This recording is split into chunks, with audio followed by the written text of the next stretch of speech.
on a pris notre décision fondamentale. On est une société à part au Québec. On fait de la réhabilitation. On a une vision extrêmement positive de l'incarcération. Mais ça ne doit jamais, le manque de place ne doit jamais être une philosophie de gestion de la justice. Malheureusement, ça a été le cas. Et de plus en plus, des remèdes sont apportés. Et la prison à Montérégie est un excellent remède à cette surpopulation du domaine carcéral. J'en suis très heureux. Je veux saluer ici des gens qui, depuis le début, font ce combat. Je vois Raymond Théroux, qui a été président du syndicat ici, avec qui on a mené plusieurs batailles. On a rencontré des sous-ministres, des ministres. On s'est battu avec Marcel Gauthier ici à l'époque. C'était une longue continuité de nous assurer qu'il y ait une permanence de cet établissement carcéral parmi nous.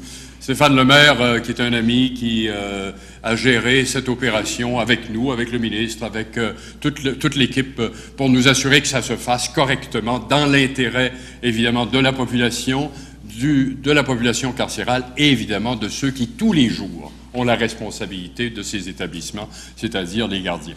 Alors, c'est une bonne nouvelle. Elle s'inscrit, évidemment, dans notre plan de développement économique de la région. J'avais dit il y a quelques années que oui, il fallait développer le milieu industriel, il fallait continuer à se fixer comme objectif le développement durable, mais que nous avions besoin aussi d'un secteur tertiaire plus fort. On avait observé à Nicolette, par exemple, avec l'Institut de police, que ça donne, quelles que soient les fluctuations de l'économie, quand il y a un secteur tertiaire fort, solide, ça permet de passer à travers les crises beaucoup plus facilement. Là, il ne faut pas se le cacher, l'impact de 159 nouveaux emplois, l'impact non seulement de 159 nouveaux emplois, mais également des taxes, des enlieux de taxes que va payer le gouvernement sur cette structure. La construction, 125 millions de dollars d'injectés dans la région lors de la construction. La fourniture quotidienne des biens et services qu'exige une prison de cette ampleur-là. Tout ça est une excellente nouvelle pour la région. Une région qui connaît pas mal d'excellentes nouvelles actuellement. J'avais l'annonce du FIER et de la SADC il y a quelques jours concernant SDD, concernant Écomonde. La municipalité doit nous faire une bonne annonce bientôt. Je vous dis que le dossier d'Alstom, je le surveille de très très près. J'ai hâte que le gouvernement prenne la bonne décision concernant le métro de Montréal le plus rapidement possible. Pour nous, c'est une question fondamentale.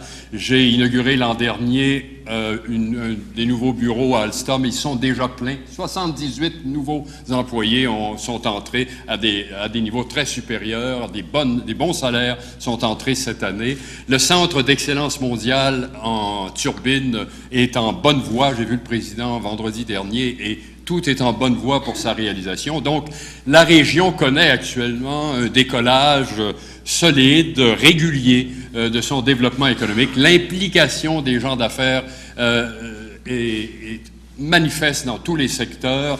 Il faut d'abord avoir confiance en nous si on veut que les gens aient confiance en nous. Et ils ont confiance en nous actuellement.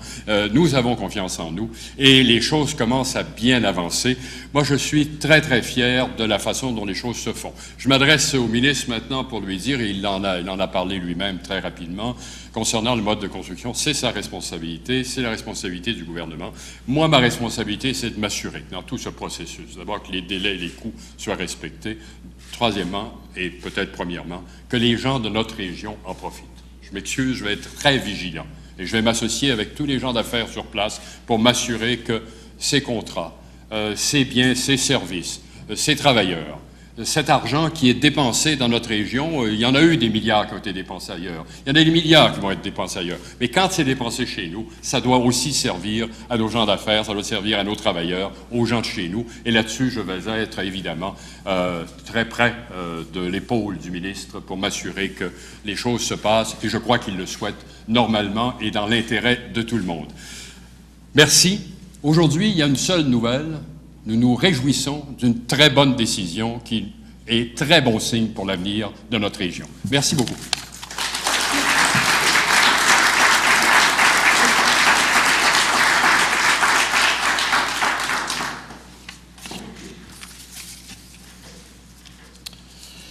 Monsieur Jacques Dupuis, ministre de la Sécurité publique, Monsieur Louis Plamondon, député fédéral, Monsieur Sylvain Simard, député Richelieu à l'Assemblée nationale, Monsieur Raymond Harel, préfet de la MRC, ainsi que Monsieur Christian Cournoyer, président de l'Association libérale de Comté-Richelieu.